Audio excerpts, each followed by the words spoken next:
అందరికీ నమస్కారం. నిన్న ఏదైతే నా బర్త్డే పార్టీ జరిగిందో ఒక చిన్న ఇంట్లో పార్టీ లాగా ఒక ఫ్యామిలీ ఫంక్షన్ లాగా జరుపుకోవాలన్న ఒక ఉద్దేశంతో ఆ రిసార్ట్లో మా అమ్మా నాన్నల కోరిక మేరకు మా అమ్మా నాన్నలతో కలిసి మా ఫ్యామిలీ మెంబర్స్తో కలిసి నేను జరుపుకోవడం జరిగింది.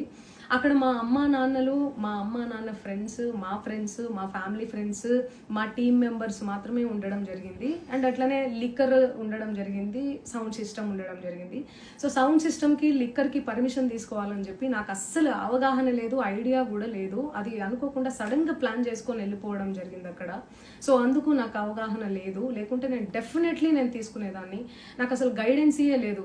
ఎవరైనా గైడ్ చేసినా కూడా నేను పర్మిషన్ తీసుకునేదాన్ని, లేకపోతే నేను ఎందుకు ఇలా తెలిసి చెయ్యను కదా. సో ఇదంతా ఇలా తెలిసి అయితే నేను తప్పు చేయలేదు, తెలియకుండా ఇది జరిగిపోయింది. అండ్ అక్కడ లోకల్ లిక్కర్ తప్ప అసలు వేరే ఏ ఇతర పదార్థాలు, మత్తు పదార్థాలు కానీ వాడడం అసలు జరగలేదు. అక్కడ దొరకలేదు కూడా, పోలీసులు సెర్చ్ చేసినా కూడా.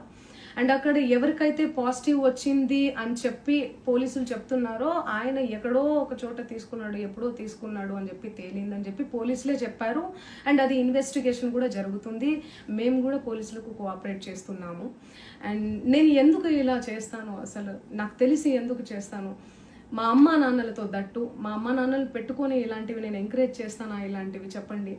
అండ్ ఒక రోల్ మోడల్గా, ఒక ఇన్స్పిరేషనల్గా ఉండాలని అనుకుంటాను, కానీ నేను ఇలా ఎందుకు నేను చేస్తాను? సో ప్లీజ్ దయచేసి మీడియా మిత్రులకు నా విన్నపం ఏంటంటే, ఆధారాలు లేని అభియోగాలు నా మీద అస్సలు మోపద్దు ప్లీజ్.